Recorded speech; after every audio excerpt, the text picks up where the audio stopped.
Le public était réuni, suspendu à chaque mot qui sortait des lèvres de Kathryn Kuhlman, une femme extraordinaire dont la réputation de guérison miraculeuse et de spiritualité enflammée la précédait.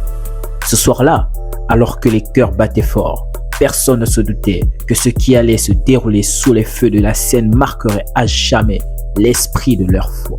Salut à tous et bienvenue sur HMC où nous vous racontons les histoires des martyrs chrétiens. Ces grands hommes et femmes qui nous ont précédés et qui ont marché avec Dieu, qui ont accompli des choses extraordinaires. Alors aujourd'hui, nous allons voir l'histoire de Kathryn Kuhlman. Nous allons découvrir son enfance, sa conversion, son entrée dans le ministère et la façon dont Dieu l'a utilisée. Et nous allons surtout apprendre des leçons de sa vie parce que c'est également le but de cette chaîne. Après chaque histoire, nous cherchons à tirer le meilleur de ce que ces personnes-là ont pu apporter en leur temps et comment cela peut se transformer, bien évidemment, dans nos vies. Alors, si vous n'êtes pas encore abonné sur notre chaîne, c'est le moment de le faire pour rejoindre notre communauté. Tous ensemble, nous allons servir Dieu en profitant des histoires de ces personnes qui, avant nous, ont fait ce que nous aussi aujourd'hui, nous sommes en train de faire. Je parle bien d'ailleurs de marcher avec Dieu. Et vous pouvez également rejoindre notre Instagram qui s'affiche juste devant l'écran où vous serez informé d'avance des nouvelles vidéos qui seront publiées. Je rappelle ici que nous publions des vidéos chaque dimanche. Alors, n'hésitez pas à vous abonner pour ne rien rater. Je ne vais pas vous faire attendre plus longtemps et on commence maintenant l'histoire de Kathryn Kuhlman.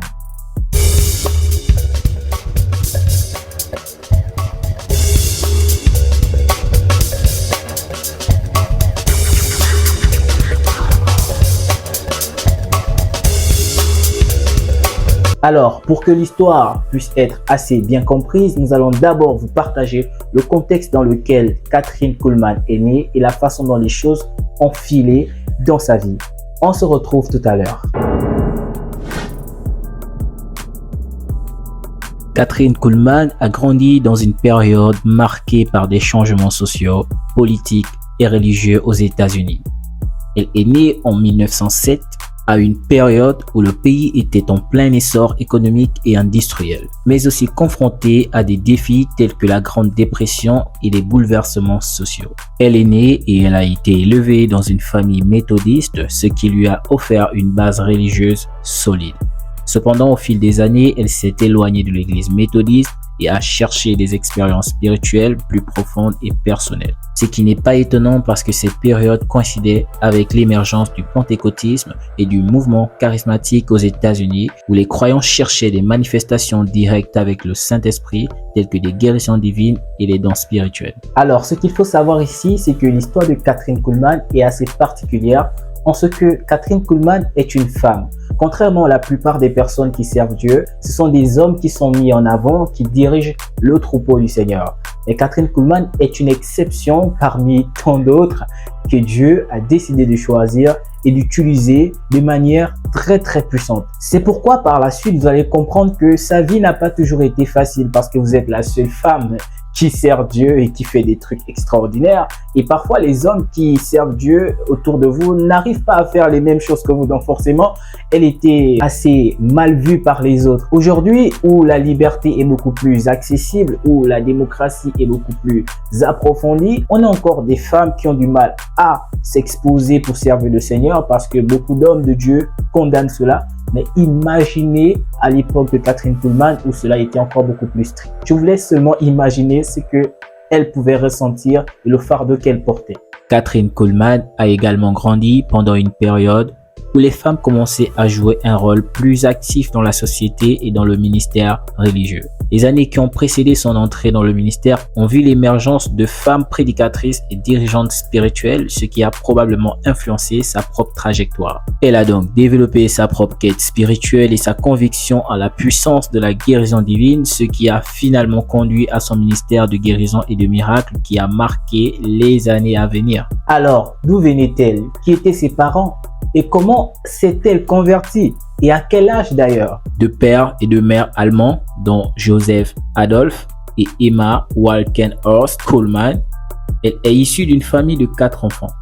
Myrtle, Earl, Catherine et Geneva. Kathryn Kuhlman se convertit à l'âge de 14 ans en 1921 dans une réunion de réveil d'une église méthodiste dirigée par un évangéliste baptiste, le révérend Hummel. C'est à cette période qu'elle a ressenti une profonde connexion avec Dieu et qu'elle a commencé à développer sa foi chrétienne de manière plus personnelle. Cette expérience a marqué le début de son parcours spirituel et a éventuellement conduit à son engagement dans le ministère religieux et de guérison pour lequel elle est devenue célèbre. Les choses commenceront à prendre du sens pour Kuhlman lorsque sa sœur Myrtle, après s'être mariée en 1923, l'invita de passer les vacances d'été avec elle et son mari, ce qui lui permit de pouvoir assister aux réunions de réveil qui ont souvent eu lieu à cette époque à Oregon. Et c'est d'ailleurs là que Kuhlman commencera à donner témoignage dans des réunions de réveil. Le révérend Parrott, qui est le mari de sa sœur, lui fit même une promesse qu'elle aura l'occasion de souvent prêcher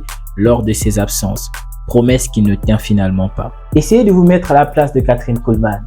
Elle avait un feu en elle, elle voulait prêcher parce que Dieu lui parlait. Et quand Dieu te parle, tu as envie de communiquer ça autour de toi. Et en plus, son beau-frère, le mari de sa sœur, bien sûr, qui s'appelait Parrott, était prédicateur. Donc, elle a une occasion davantage de pouvoir prêcher. Mais ce dernier va lui faire une promesse qui ne va finalement pas tenir. Et cela, plusieurs années vont s'écrouler sans pour autant obtenir gain de cause. Mais heureusement, Dieu se souvient toujours de ses enfants. 5 ans passèrent et un nouvel évangéliste appelé Dr. Price, canadien d'origine, commença à influencer Parrott par son enseignement sur la guérison et le baptême du Saint-Esprit. Cela influença gravement Kuhlman et Parrott. En 1928, Kathryn Kuhlman eut enfin sa toute première opportunité de prêcher alors qu'elle profita de l'absence de Everett Parrott. Ces derniers étant dans l'incapacité de se rendre à Boise, lieu de la prédication, bien que sa femme lui remplaçait pendant un bon bout de temps, cette dernière finit tout de même par le rejoindre, ce qui laissa de l'espace pour Kathryn Kuhlman. Et voilà, c'est ce qui arrive lorsqu'on veut bloquer l'enfant de Dieu d'agir. Je suis sûr que c'est Dieu lui-même qui a empêché à Parrott de revenir à Boise. Je suis sûr, parce qu'en fait, il était empêché par plusieurs circonstances pour venir prêcher. Et alors, Kuhlman a profité de l'occasion et de l'absence de son beau-frère. Et elle a pris les devants et elle a commencé à prêcher. Et vous savez que lorsque tu commences à prêcher, c'est aussi là où Dieu agit. Mais si tu ne le fais pas, Dieu ne peut pas agir non plus. Devant l'insistance d'un pasteur d'une petite église de Boise, Kathryn Kuhlman et Gully Faure décidèrent de rester et de se mettre elles-mêmes au travail. Kuhlman se chargea de la prédication tandis que Gully Faure de la musique. Pendant les 9 années qui suivirent, elles se déplacèrent dans l'Idaho et ensuite dans d'autres régions du pays. En 1933, Kuhlman et H. Gully Faure se rendirent à Pueblo, dans le Colorado, où elles tinrent des réunions dans un dépôt d'une entreprise, la Montgomery Ward, et ce durant 6 mois. À la demande d'un homme d'affaires, Kathryn Kuhlman se rendit à Denver et commença à tenir des réunions dans un autre dépôt, la Montgomery Ward, situé en ville. Peu de temps après, l'équipe se rendit à l'entrepôt du Monitor Paper Company, qu'ils surnommèrent ensuite le tabernacle du réveil. Kathryn Kuhlman obtint l'aide de 3 sœurs, Mildred, Lucille et Binney Anderson, le trio Anderson pour la partie musicale de son ministère. En 1935, l'équipe se rendit à un garage de camions abandonné qu'ils nommèrent le tabernacle du réveil de Denver. C'est à Denver que son ministère commença véritablement à exploser. Il comprenait une école du dimanche et un groupe de femmes. Kathryn Kuhlman commença aussi à lancer un programme radio sur la station KVOD, programme appelé Sourire jusqu'au bout. Kathryn Kuhlman partageait son ministère à Denver avec plusieurs évangélistes de passage. C'est ainsi qu'elle rencontra l'évangéliste Phil Keir, qui parmi d'autres sujets prêcha sur la guérison divine. Son influence sur Kuhlman allait croître dans l'avenir. Vous comprenez maintenant pourquoi l'absence de Parrott à Boise avait tout son sens. Une fois il n'est pas là et que Kuhlman se met à prêcher, la puissance de Dieu commence et son ministère commence à prendre l'ampleur. Elle commence à aller de gauche à droite, on commence à l'appeler de gauche à droite. Pourquoi? Parce qu'il y a eu un déclin. Donc vous comprenez par là que lorsque Dieu veut t'utiliser, il faut bien commencer quelque part. Si tu restes croisé comme ça à la maison en te disant en tout cas Dieu viendra me soulever et puis les choses iront d'elles-mêmes. Non, Kuhlman a commencé quelque part. Et c'est à partir de ce quelque part que les choses ont véritablement commencé pour elle. Au début de son ministère, Kuhlman était seulement évangéliste et elle limitait ses prédications au message du salut. À Franklin, elle prêcha quelquefois sur la guérison et fit des appels, non seulement pour que les gens s'engagent avec Jésus-Christ, mais aussi pour être guéris. Surprise par les guérisons qui avaient lieu parfois, Kuhlman commença à rechercher ces manifestations de la puissance de Dieu de manière approfondie. En 1947, elle prêcha ses premiers messages sur le Saint-Esprit. À la première réunion, une femme fut guérie d'une tumeur en écoutant sa prédication. Plus tard, un homme fut aussi guéri de la même manière. Ces événements ont marqué le début du ministère de guérison de Kuhlman. Et voilà, une fois la puissance de Dieu a commencé à se manifester, des guérisons par-ci par-là, elle a commencé à avoir plus de soif, à rechercher Dieu, à rechercher pourquoi. Parce qu'il y a des choses qui sont en train de se passer. Elle se rend compte que waouh, je peux faire ça. Waouh, c'est vraiment puissant. Et elle a commencé à chercher Dieu davantage. Et c'est ce que Dieu attend également de toi. Elle voulait rester fidèle à la ville de Franklin car elle avait tendance à décliner les offres venant de Pittsburgh. Et elle continua à tenir des réunions dans le temple de la foi jusqu'à ce que le toit s'écroule lors d'une forte tempête de neige. C'est alors que, n'ayant pas le choix, elle transféra son ministère à Pittsburgh. Elle avait déjà visité une fois Pittsburgh en y prêchant 6 semaines en 1943. Cette fois, elle rencontra Maggie Hartner, qui devint plus tard sa secrétaire et son amie proche. Sous l'influence de M. Hartner, Kuhlman décida de donner une série de réunions au Carnegie Hall à Pittsburgh. Les réunions eurent beaucoup de succès et en retournant à Franklin, le ministère alla de l'avant. Ses programmes radio furent diffusés sur d'autres régions et elle commença d'autres réunions dans les villes aux alentours ainsi qu'à Youngstown, dans l'Ohio. Hartner continua à encourager Kuhlman à installer son ministère à Pittsburgh, ce qu'elle fit finalement à la fin de 1950, après le désastre du temple de la foi bien sûr. Le moment des épreuves allait arriver pour Kuhlman. Oui, c'est bien quand Dieu se manifeste, il y a la puissance de Dieu à gauche, à droite, les âmes sont délivrées, les âmes sont guéries, etc. Mais ce que Kuhlman ne savait pas, c'est que lorsqu'on décide de servir Dieu, on décide tout également de devenir ennemi du diable, ce qui signifie les épreuves, les dangers, les persécutions à gauche à droite. Elle est là pour elle et le toit là où ils sont en train de prier s'écroule comme par magie. Non, ce n'est pas un hasard. C'est les persécutions, ce sont des épreuves pour que le diable puisse la décourager. Mais heureusement, il y avait déjà un autre appel que Dieu en fait l'a réservé dans une autre ville. En réalité, Dieu a permis cela parce que Dieu voulait qu'elle quitte dans cette ville-là et aller dans notre ville qu'on appelait Pittsburgh. Évidemment, parce que si cela n'arrivait pas, elle ne devait jamais quitter cette ville où elle était d'abord. Il fallait que cela arrive parce qu'il y avait quelqu'un qui l'appelait. Donc en fait, c'était le plan de Dieu pour aller à Pittsburgh. Et Dieu merci, elle est partie à Pittsburgh et c'est là-bas que la gloire de Dieu a continué à se manifester. Mais bien évidemment, il y a toujours des épreuves partout où on va aller et elle va commencer à rencontrer des critiques à gauche et à droite, des personnes qui ne vont pas aimer ce qu'elle fait, qui vont l'accuser de voler les âmes alors qu'en fait, les âmes venaient tout seuls en fait. Donc, ce sont les problèmes que nous pouvons rencontrer lorsqu'on décide de servir le Seigneur. Et ça, Kuhlman n'avait pas été exempté de cela.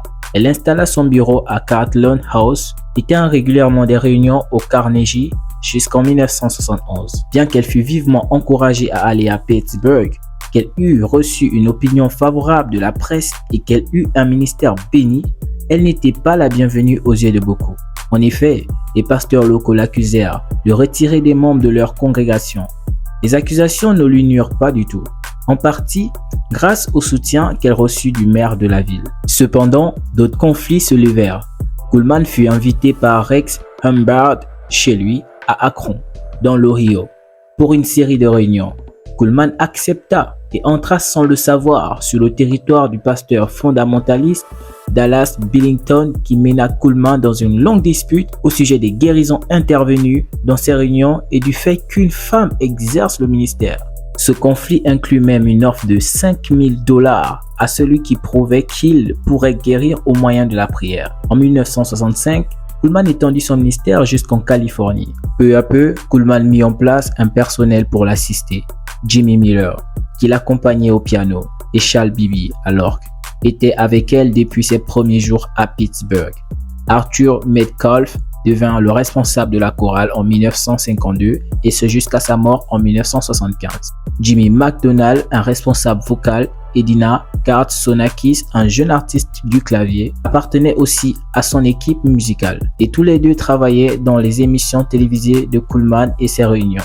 Les réunions de Kuhlman étaient composées par les chants de la chorale et de la congrégation, suivis d'un message sur la nécessité de naître de nouveau, la puissance du Saint-Esprit ou la guérison. Puis venait un temps où les gens témoignaient de leur guérison ou demandaient qu'on prie pour eux.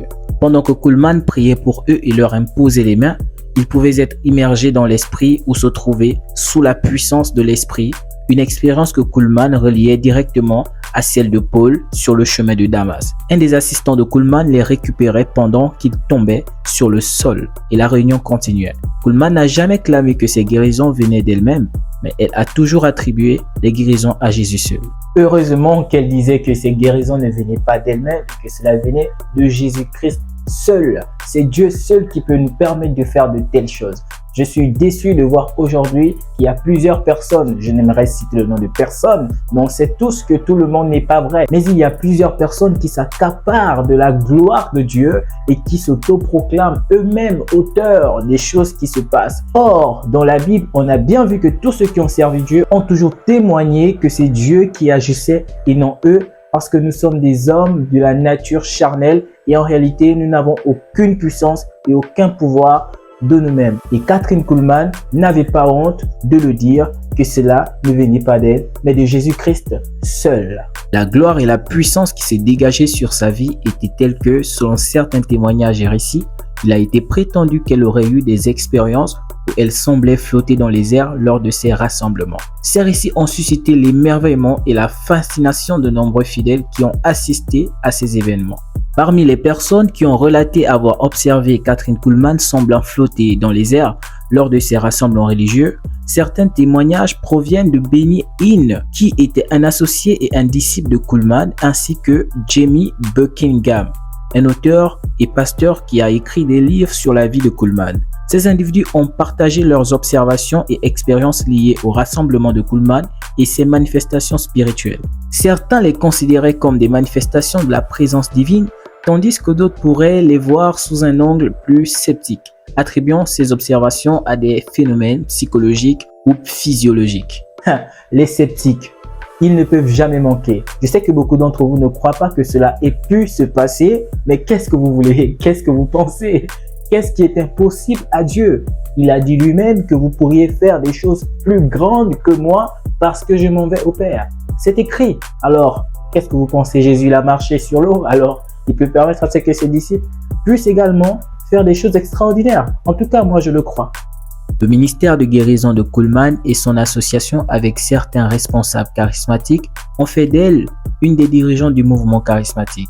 Ces activités comprenaient aussi la participation régulière à des réunions du groupe des hommes d'affaires et du plein évangile, et la direction d'une clinique charismatique à Melo Island, un centre charismatique en Californie. Pendant qu'elle encourageait les gens à rechercher les dons du Saint-Esprit et le parler en langue, elle restait discrète sur sa carrière et son expérience personnelle. La célébrité de Kathryn Kuhlman s'accroissait avec son ministère, et cela était dû à la fois aux guérisons qui avaient lieu et à l'attention que lui prêtaient les médias de communication. Pour étendre la portée de son ministère, en 1965, elle commença à diffuser des émissions télévisées sur CBS, en compagnie de Dick Ross, son producteur. Plusieurs médias avaient parlé d'elle, ainsi quelques périodiques lui avaient consacré des articles tels que People, Christianity, Today et Tide, avaient participé à des interviews avec Johnny Carson, Mike Douglas, Merv Griffin et Dinah Shore.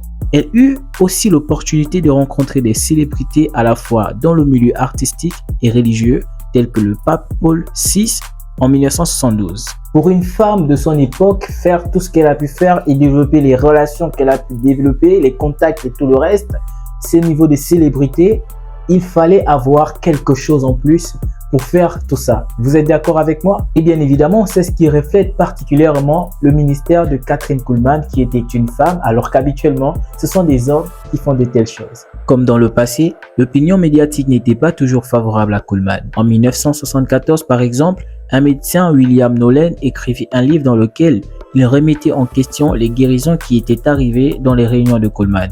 et décrivit Kuhlman comme une ignorante médicalement. Mais elle ne manquait pas de soutien dans ce débat parce que H. Richard Kardorf, un autre médecin favorable à Kuhlman et à son ministère, rencontra Nolen dans l'émission de Mike Douglas pour révoquer ses accusations. Eh bien, effectivement, tout le monde ne va pas vous croire. Même si vous réalisez quelque chose d'extraordinaire sous leurs yeux, ils trouveront toujours des raisons logiques, raisonnables, selon la raison de je ne sais pas trop, pour essayer de se défendre. Mais heureusement, il y a toujours des personnes aussi prêtes à défendre la vérité, comme ce docteur qui n'a pas hésité à confronter ce docteur complètement sceptique.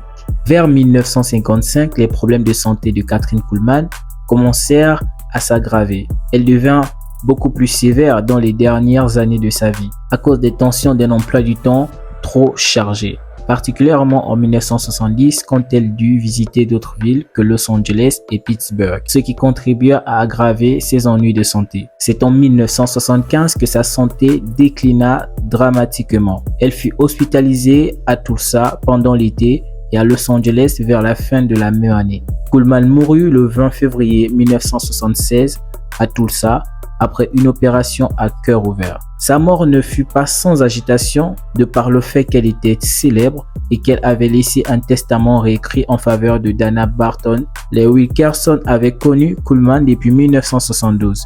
Ils étaient devenus ses proches compagnons au début de 1975 et l'étaient restés jusqu'à sa mort. Nous sommes tous appelés à mourir tôt ou tard. Et Kathryn Kuhlman, bien qu'étant utilisée par Dieu, n'a pas échappé à la mort, vu qu'à la fin de sa vie, des problèmes de maladie ont commencé à la ronger et elle est finalement décédée dû à cela. Alors, et toi, est-ce que tu es déjà prêt à mourir? Parce que contrairement à nous, Kathryn Kuhlman, bien qu'elle est morte, elle savait où elle allait. Et toi, est-ce que tu sais où tu vas? Ne partez pas, l'histoire est terminée, c'est vrai.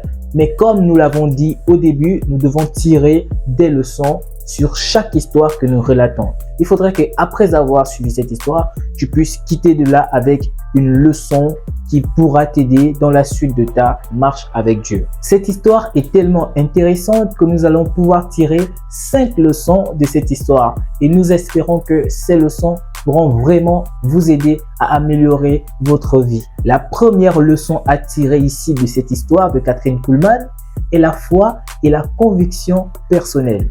En effet, si Kathryn Kuhlman n'était pas partie avec sa sœur qui s'était mariée avec Parrott, elle ne serait certainement pas arrivée là. Il faut savoir que ses parents s'opposaient au départ à sa vie religieuse parce que ses parents trouvaient que ce n'était pas bien pour elle. En plus, comme je vous l'ai dit, c'était une femme. Et vous imaginez, elle est allée jusqu'au bout parce qu'elle sentait ce que Dieu lui disait de faire. Et si vous avez la foi et la conviction sur ce que Dieu vous dit, alors rien ne pourra vous arrêter et vous allez réaliser vos rêves. La deuxième leçon à tirer ici de cette histoire est l'adaptation et l'ouverture d'esprit. Contrairement à d'autres prédicateurs de son temps qui avaient des grandes églises, des gros bâtiments ou des grandes tentes, Kathryn Kuhlman n'a pas toujours eu des endroits assez confortables. Elle prêchait là où elle pouvait avoir la possibilité de prêcher, dans des dépôts, dans des endroits pas toujours assez commodes, mais elle le faisait avec amour, avec soif et avec détermination. Et tout cela a fini bel et bien par payer. Comme troisième leçon à tirer de cette histoire, c'est la persévérance face à l'adversité. Oui, nous l'avons vu au cours de l'histoire que Kathryn Kuhlman a subi beaucoup de critiques, beaucoup d'oppositions, beaucoup de controverses, mais aucune de toutes ces choses ne l'a arrêtée. Pourquoi? Parce qu'elle avait une vision, elle avait une mission. Dieu lui disait de faire quelque chose et elle était prête à le faire, et cela quel que soit le prix. La quatrième leçon à tirer ici est l'importance de l'humilité et de la reconnaissance. Kathryn Kuhlman était très humble et très reconnaissante envers Dieu parce qu'elle reconnaissait que tout ce qu'elle pouvait faire, ce n'était pas elle et que c'était Dieu qui le faisait, contrairement à ce qu'on trouve aujourd'hui dans la plupart des églises. Kathryn Kuhlman n'avait pas honte de dire qu'elle ne pouvait rien faire. Elle n'avait pas honte de dire aux gens que ne venez pas à moi, c'est Jésus seul qui est capable de vous guérir. Parce que vous savez, lorsque vous avez la puissance, les gens commencent à venir un peu vers vous et veulent vous adorer. Et Kathryn Kuhlman a refusé toutes ces choses. Bien le signe de son humilité. La cinquième et la dernière leçon à tirer ici, c'est l'utilisation des médias et des réseaux sociaux. Oui, Kuhlman a bien compris que cela marchait. Et comment elle a fait pour étendre son ministère? C'est tout simplement en utilisant des radios, des télévisions pour répandre le message de Jésus-Christ. Et forcément, elle sauvait beaucoup plus d'âmes. Et forcément, elle se faisait beaucoup plus connaître dans son état et même à l'extérieur. Vous voyez, même dans ce genre d'histoire, on peut toujours tirer quelque chose. Alors, nous sommes à la fin de cette histoire. Nous sommes à la fin de cette vidéo. Et si vous avez aimé la vidéo, n'hésitez pas à liker. Si vous n'êtes pas encore abonné, abonnez-vous maintenant et ne ratez pas les prochaines vidéos. Avant de nous quitter, je vais vous demander d'écrire en commentaire « Rien n'est impossible à Dieu ». Parce que dans cette histoire, on a bien vu qu'il y avait des gens qui ne croyaient pas aux manifestations de la puissance de Dieu à travers Kuhlman. Si nous écrivons « Rien n'est impossible à Dieu », alors je saurai que vous êtes arrivés jusqu'à la fin de la vidéo. Merci à tous ceux qui soutiennent cette chaîne. Que Dieu vous bénisse. Et surtout, n'oubliez pas, les hommes sont forts, mais Dieu est encore plus fort.